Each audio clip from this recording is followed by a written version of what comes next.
Hello, everybody.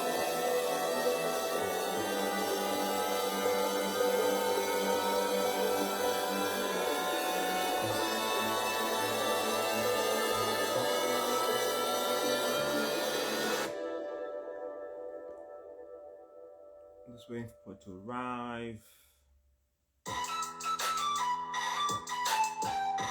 Hey, Frank. Hey, Jeff Mandela. How's everybody doing? Hi, Muna.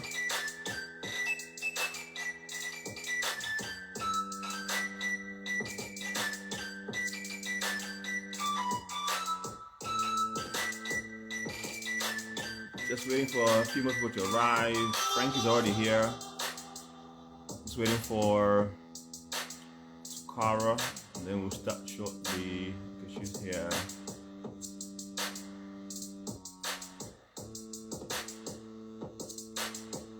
Ooh, it's saying Frank needs to have the latest version to join. Hey. Hi. How are you? I'm alright, I'm alright. I'm alright. Oh. How's everything your side? Yeah, good, thank you. How's things your side? Good, good.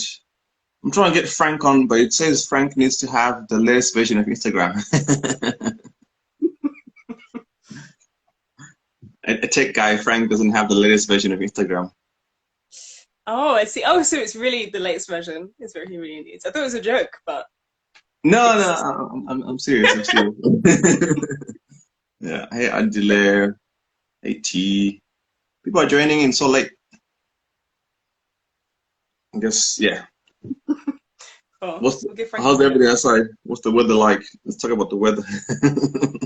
Typical. The weather is cold and it's raining. We're coming up to winter. This is the time that I need to come to South Africa. Like, I need to come over now because you guys are going into summer. So. Yeah. Yeah, you should. Okay, waiting for Frank to come back again into the room before we start. But yeah, a few people are here. Is it getting warm now? It's coming up to like spring-ish time, right? I think we're in spring. We're in spring, right? Guys. We're in spring. I never know. It's raining, it's cold sometimes. I never know what the weather is. I just look at outside and see what's possible. Yeah. Yeah. We're full on winter. Well, we're getting into that season. Yeah. Yeah. I love that. This is how like everyone starts a conversation. So how's the weather? What's the weather like? Yes. It helps break the ice. Yeah. It helps break the ice and just get people, it's one thing we have common. I guess now it's like, how's Corona treating you, Yeah. That's the, the new version basically of weather. Yeah. Yeah. Are you guys on lockdown, Yeah, that's the thing. So that's literally normally the questions. No, we're actually pretty much back to normal now. So, oh, wow. Yeah. So you guys are walking around with no masks? Yeah, I think we have to wear masks on the train, like on transport, and yeah, I think that's it really. And it's up to you if you can wear it. Okay. Yeah. Okay. Where's Frank? Probably downloaded the new version. He said give me a minute, so okay. He's to do that. Hey everybody, hope you guys are good. Just waiting for Frank to come on board. And then start. What did you do during the IG like shutdown yesterday? Did you notice? I noticed WhatsApp because I was trying to contact people for the festival, and then all of a sudden I can't reach anybody. I had to make physical phone calls, and airtime is an expense. Yeah, and I think it kind of got spoiled with being able to just call someone on WhatsApp, and also Instagram. I think I was trying to log in because we've been contacting some creatives via Instagram for their contact information, because most people don't have the contact information on their Instagram accounts. Yeah. So yeah, so I noticed it, but yeah, mainly WhatsApp. And I was so annoyed. I realized, actually, also another thing is, I realized I need to bring back the Creative Nestlings newsletter and the Creative Nestlings other platform. Because, hey, Frank, everyone. Because I was trying to ping people, so I was trying to share opportunities onto our WhatsApp group, but then I couldn't do that. You see? Yeah, look, it's shut down. Yeah. We've moved actually, so we are on WhatsApp still. Like we've got our network on WhatsApp, but we're moving to a new platform. So we were actually in the process of like pushing people to a new platform. So yeah, that's why I don't have latest Instagram. I've been moving too. Yeah. How you been? Yeah, I'm good. Yeah, how you guys doing? All right. Yeah. Yeah. Where are you, Frank? I'm in London. Oh, you're London also. Okay. Yeah. So you're the same city. So you guys couldn't be in the same room. I think you live a little bit further out, right? Yeah, I'm a little bit further out. So I'm in London, but like South London. Yeah. Oh, okay. I've never been to the UK. Funny enough, it's always been my missed opportunity. There's been many numerous opportunities. Yeah. No, definitely actually, next year.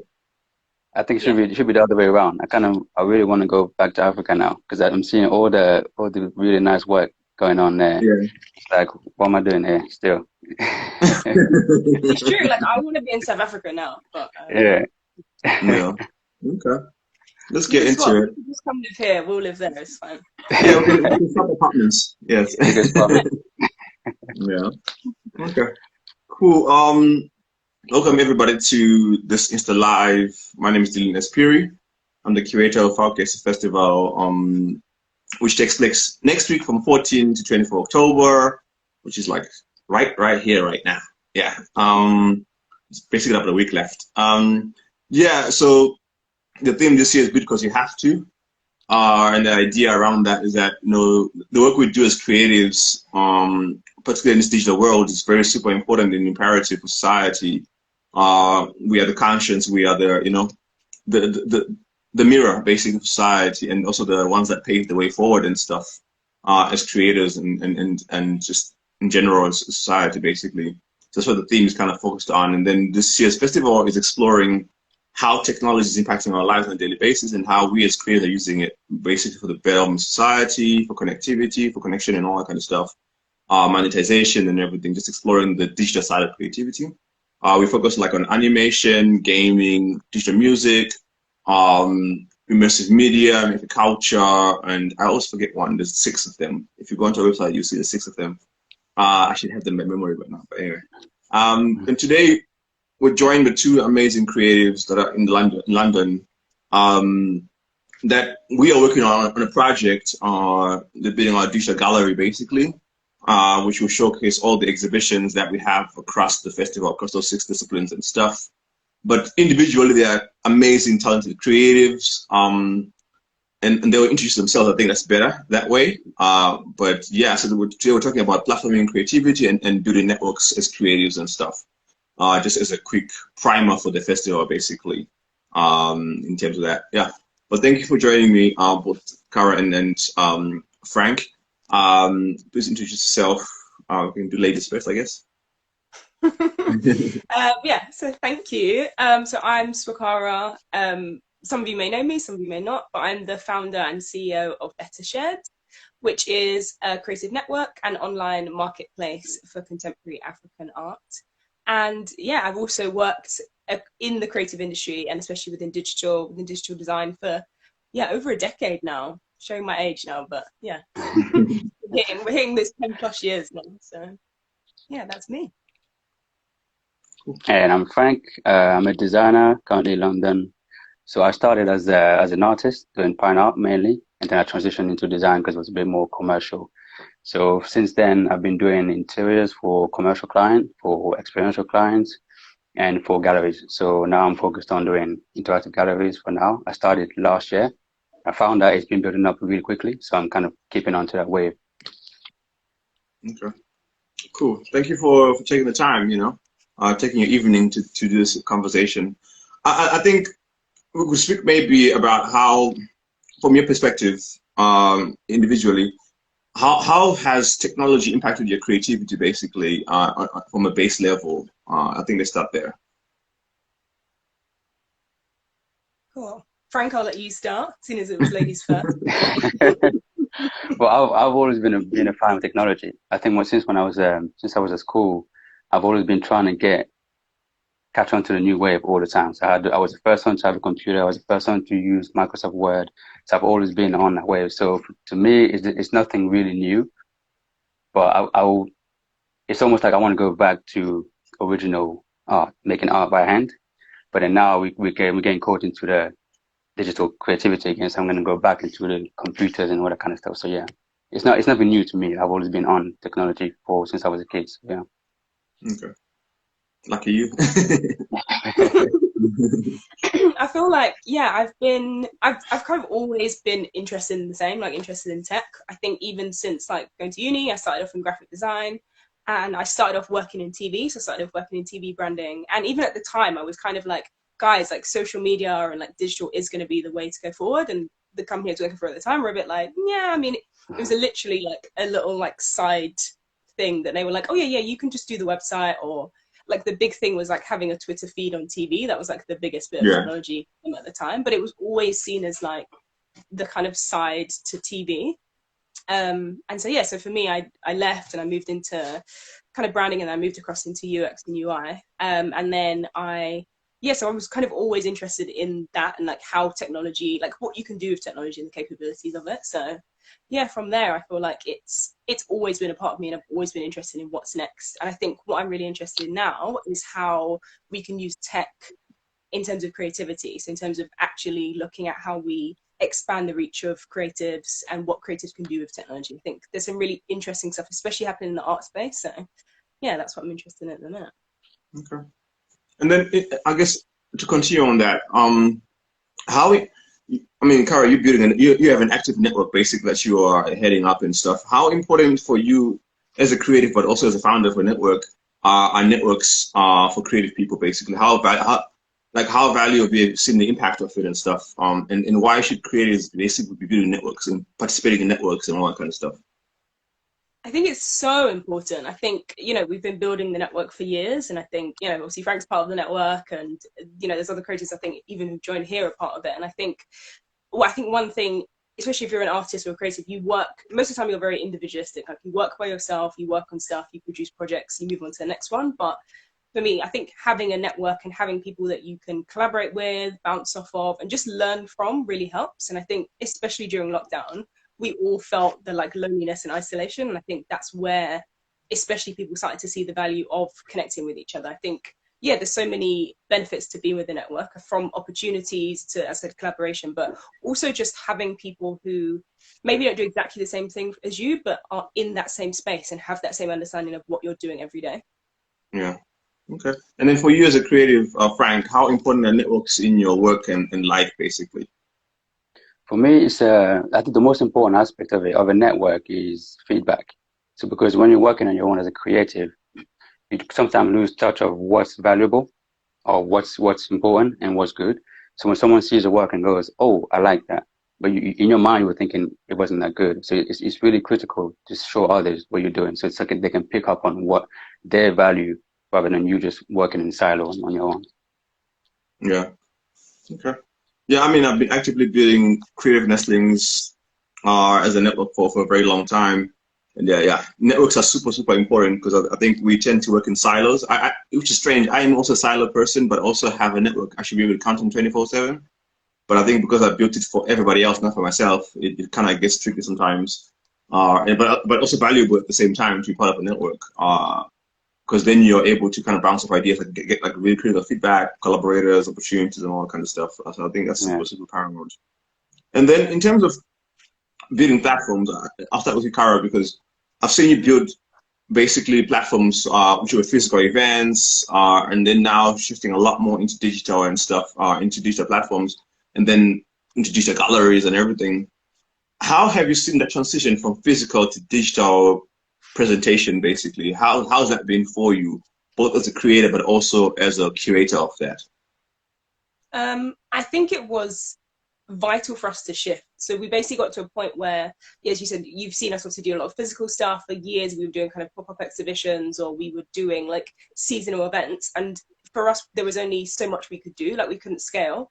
And so digital basically gave us that opportunity to scale and also to deliver what we wanted to for the creatives. So we want to be able to platform creatives and give them, you know, the biggest reach and visibility that we can. And you can only do so much when it's physical. As much as I love physical events, and we obviously still do them now, and we've kind of gone back to them, I think digital just gives you that room to expand and that room to explore. And then obviously I think obviously you saw that we launched our kind of summer gallery, and that was the first obviously one that we worked on with Frank. It was literally a case of, okay, we can't do it physically, what can we do digitally? And rather than kind of transition into just taking what you do physically and just moving over to digitally, we started to really think about, okay, how can we expand this? How can we push ourselves creatively and think outside of the traditional like gallery, like white cube typical style? So I think it pushed us in both ways, pushed us creatively and also pushed the reach and the visibility. And that's really the aim of what we want to do. Yeah. Okay. And how did the creators react in your network initially? If I go to Frank, like how was that transition? Particularly, I'm thinking like a fine artist, for example, that is so used to their work being so physical. How's that been, that transition for some of those creatives and stuff? I think when we initially, obviously we launched the marketplace, that was the first product that we launched. I think people were excited by it. We've kind of obviously, because we've been doing a lot on our site anyway, and we obviously moved sites, that we completely changed things. It was like a slower transition. So we were moving things over and kind of getting people used to things, but it still took a little bit of time. Like I think there was, I wouldn't say hesitancy from the artists. I think artists were just interested to see what the new space was like. And, you know, when they saw the design, they were happy with it.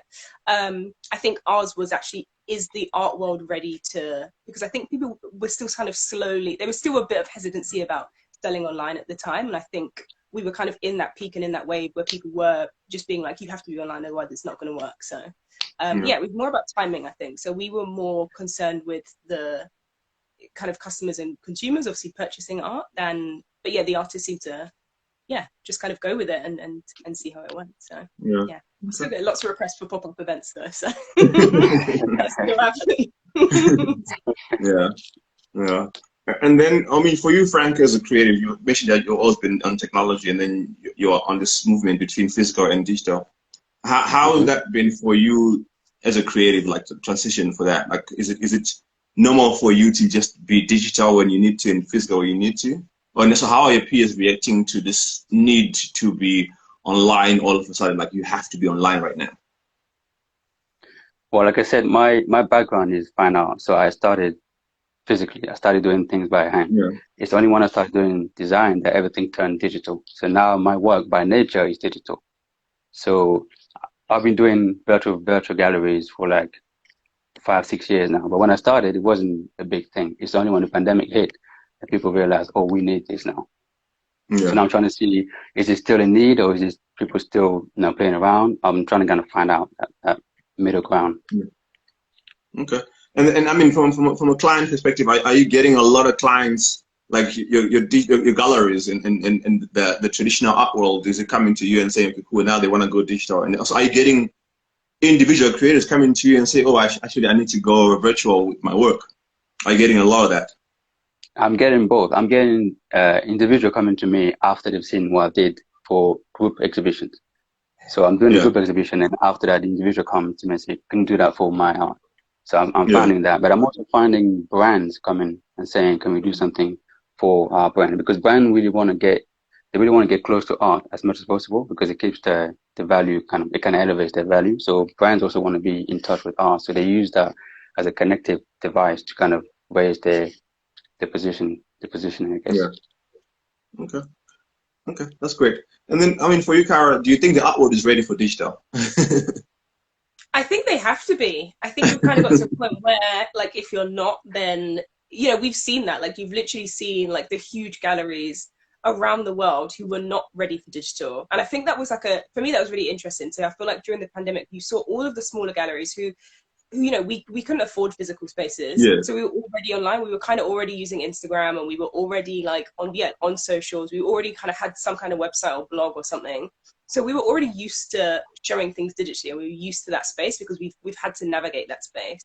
And so I feel like all of the kind of smaller galleries and individuals like picked up really quickly. Like people were doing, Instagram auctions, and they were doing like pop-up shops on there, and like you know, people were kind of like visiting websites a lot more, and, you know, their traffic was going up. And then you saw like the massive galleries suddenly panic and go, oh, we need to do something digital, and then kind of looked to all of us and going, okay, what do we do now? And before there was kind of like this always, for me, I always felt like there was almost like this difference in terms of like elitism, where they were always a bit like, okay, you guys are small, you're the small fry, like we don't need to worry about you. And then all of a sudden it was like, oh no, these guys have been doing this for a while. Like we were already, for us, as I said, for us it wasn't like a big scary moment, like, oh my god, we've never done anything online. We were already there. It was just doing things that we were kind of, I think, you know, Frank, I think we spoke about doing a virtual gallery for ages, even before I think we started to go, okay, let's do something like that. So for us, it was just more of an opportunity of being like, actually, this is a good time. Let's do it now. So it was.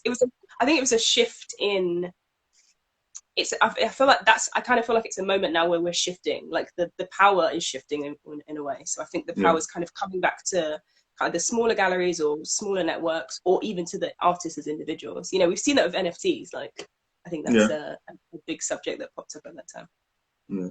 But also you find individual artists also wanting to become curators.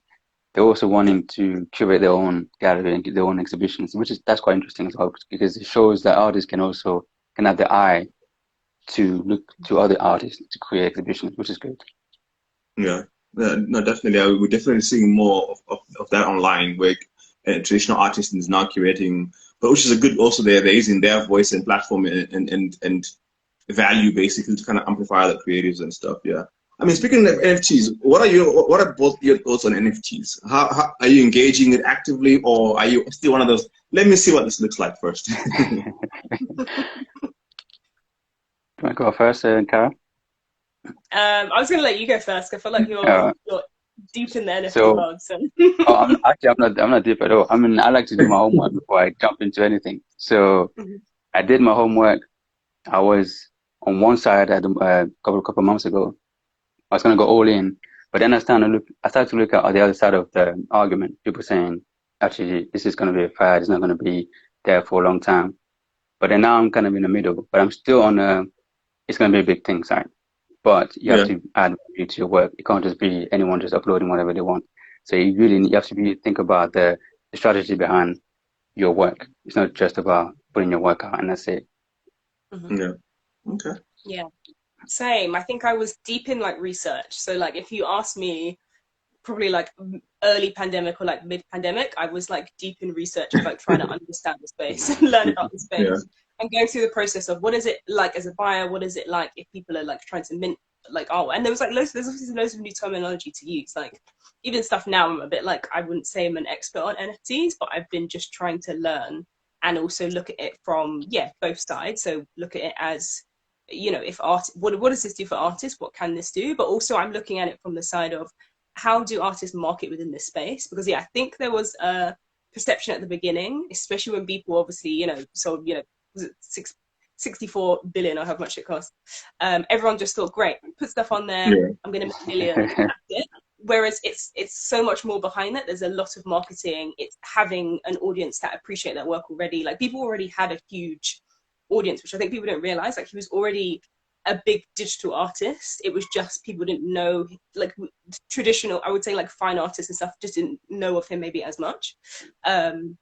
But there's almost a whole different audience that then I think if an artist wants to move into that space, needs to learn about how to market in that space and to start to basically do the same process. Like it's the same process of building up your audience, building up your network in that digital space in the same way that you would with physical work and with, you know, collectors who collect physically. So I'm trying to learn more of the kind of marketing stuff so I can feed that to artists. Because it's really all about marketing. It's how you market your work. So nothing really changes. You still need to market your work properly. So there's nothing magical about it. Again. I mean, do you own any of the work? I've tried to own. I just felt like it was a bit of a process. I'm still trying to own some of the NFT work, and by now I should have, but I got busy. But it's something I'm really thinking just to have one or two, just you know, just bankable. Like, do you guys own any method? I bought one piece. That I'm looking at, because the thing is also you can turn it into print. You can do what you want with it, kind of thing. So I was like, okay, I'm going to keep one piece. It's like, okay, I've done one thing. I went through that process, see what it was like. Haven't sold it yet, so just hanging on to it, see how it goes. Yeah. And Frank? I'm trying to find one that I actually like, because it's really hard to find good ones. So I'm just searching in OpenSea to find a really, really good quality one. But yeah, I'm still searching. Okay. I mean, check out there's this community called Africa NFT community.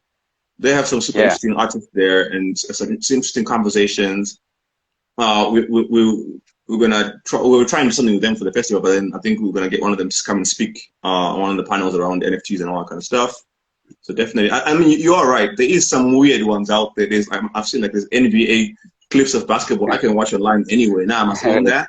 You know, how am I getting royalties off that and stuff? I think there's a lot of demystification that needs to be done in terms of the ownership process and also how it transcends. Because I don't know if you saw this guy Julio Draws. He went and created a Drake portrait of like all the era of Drake, and then he sold it for like $8,000, which I can't remember what the Ethereum number is for that.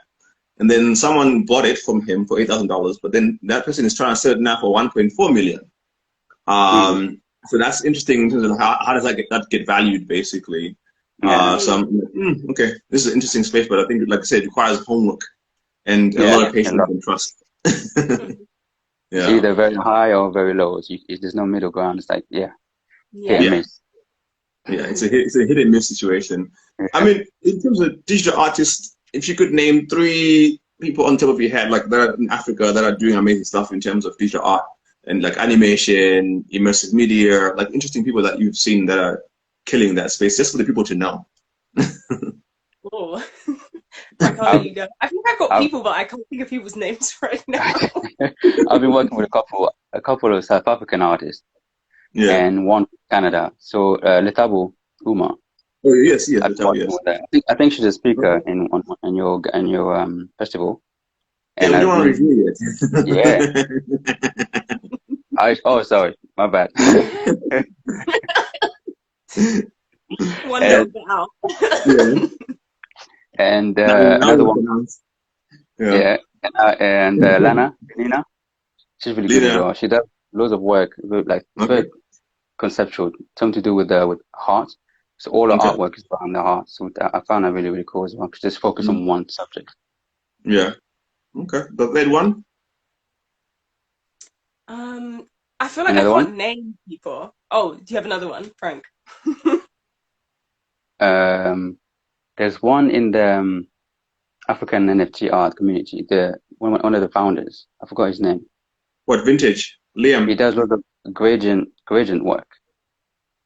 I forgot his name. He's one of the founders, but I really like his work. Okay. Yeah, it's really cool. Yeah. Okay. And your side, Cara? I feel like I knew you were going to come to me and put me on the spot. Do you know, there's people who are like, I have like a whole folder of like saved work that I'm like, I love this. But as you put me on the spot now, I cannot think of the name that's come to mind, but I will share with you at another point. The network will come after you. The network doesn't come up to you and say, "Hey, you couldn't remember me." Well, I think there's a different style. I think I'm interested to see people who are doing something different and who are using digital because there's some people who are obviously just transferring their work, which is fine, and then there's some people who are really like exploring like textures, layers, looking at like just like small movements. Like I'm liking a lot of the work where it's like it could be a static image, but there's like small movements, like tiny little movements within them, and I think that's interesting. Or people who are telling a story through their series, and I think that's where it's getting a little bit more interesting and see how that works. Okay. Yeah, Hustle and Funk says Hustle and Funk maybe. Yes, Hustle and Funk. Yes. Yeah. It's a good time to plug yourself, actually. If you're in here and you're a digital artist, like start plugging yourself. Market yourself. And you should get onto Cara's network because she really does amazing work in terms of getting artists out there, being visible and all that kind of stuff. So you should check it out, and also work with Frank on your digital galleries and everything. I think that's super amazing. And then in terms of the festival, what can people expect from the gallery? I don't want to reveal too much without saying, it's quite hard to explain what the gallery is doing and how different it is from anything we've seen so far. I don't know if you're going to give out some details, Frank or Cara, I don't know. I won't say any more. I've said enough now.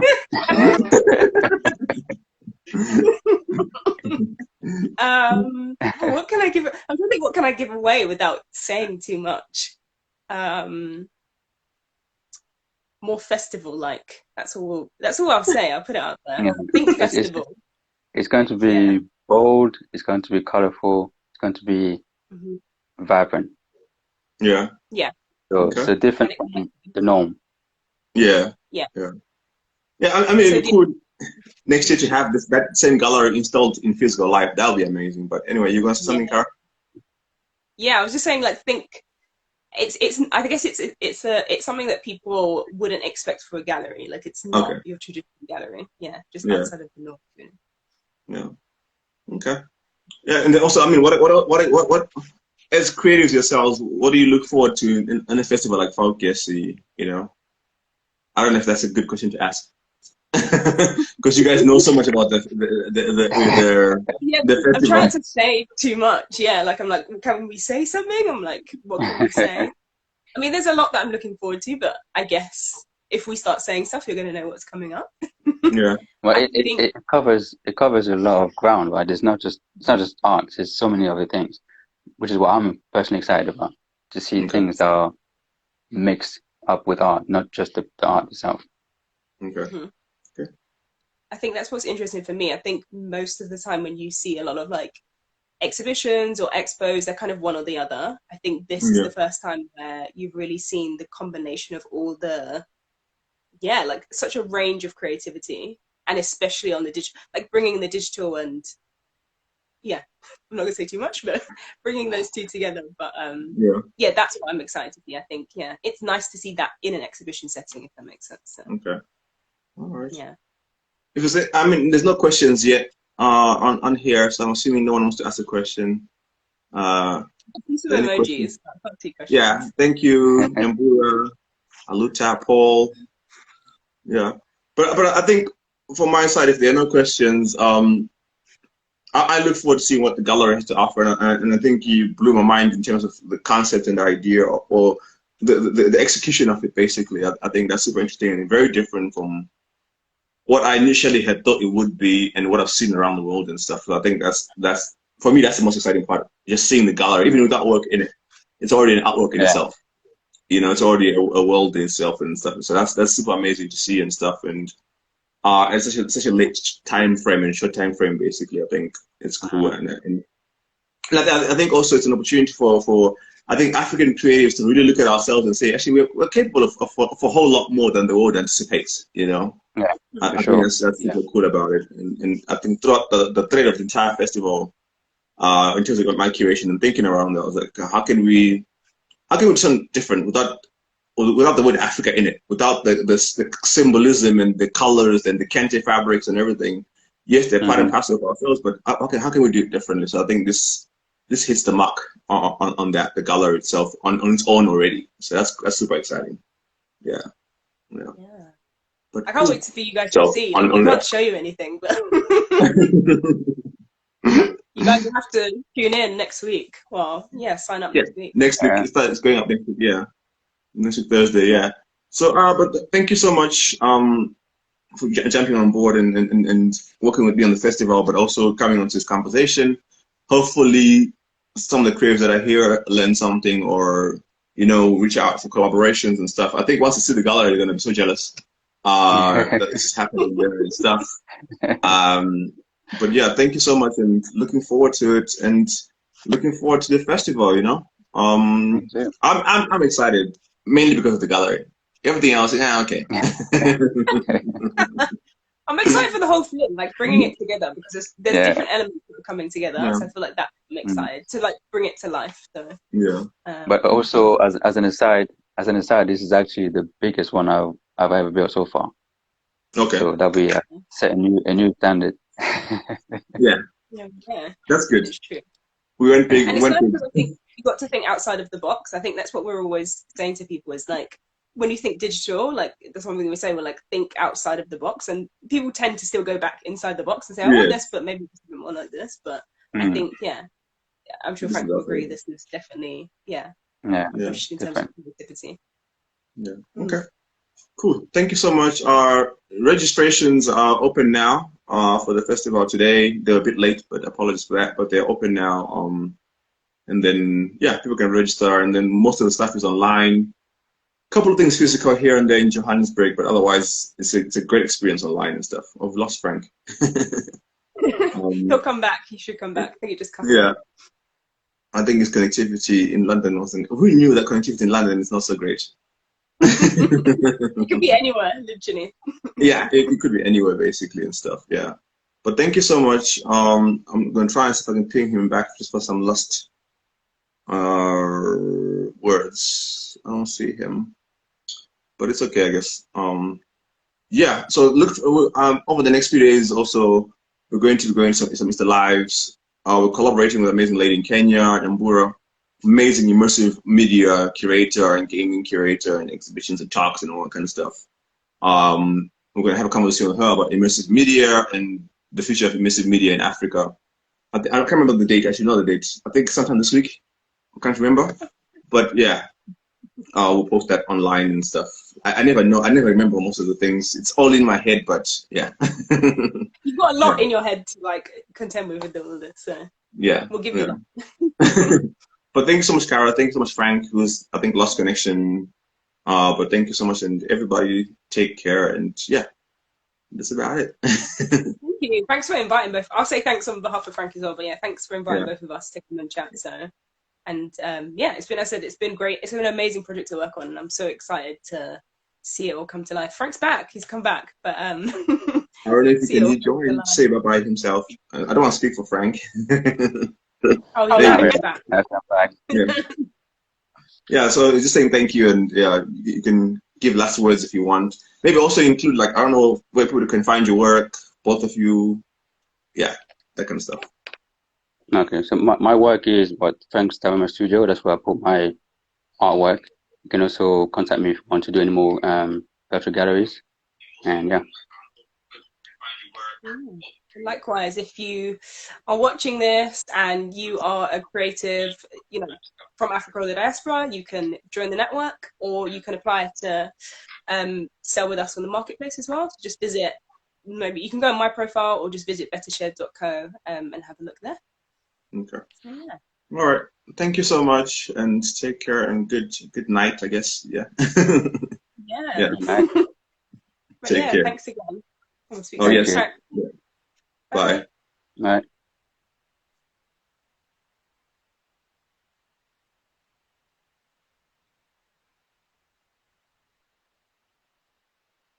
Cool. So thank you for everybody for tuning in. Hopefully it was insightful and a good glimpse into the festival. Yeah, my conversation with Nyambura of Accor is next week Monday in the evening. Also, and we were speaking about immersive media. I'm fairly quite new to immersive media in terms of experience, like in terms of understanding it better. I've experienced it, but not necessarily. So that could be a good conversation, and then hopefully that will go well. But thank you so much. And then this Insta Live is going to be saved onto IGTV. You can watch it anytime and replay it and stuff. Thank you to Frank and Swakara for joining in and stuff. If you are here now, you're late. But yeah, festival is 14 to 24 October. Registrations are now open. There should be in our profile and stuff in terms of if you want to register and everything. But take care. Bye-bye.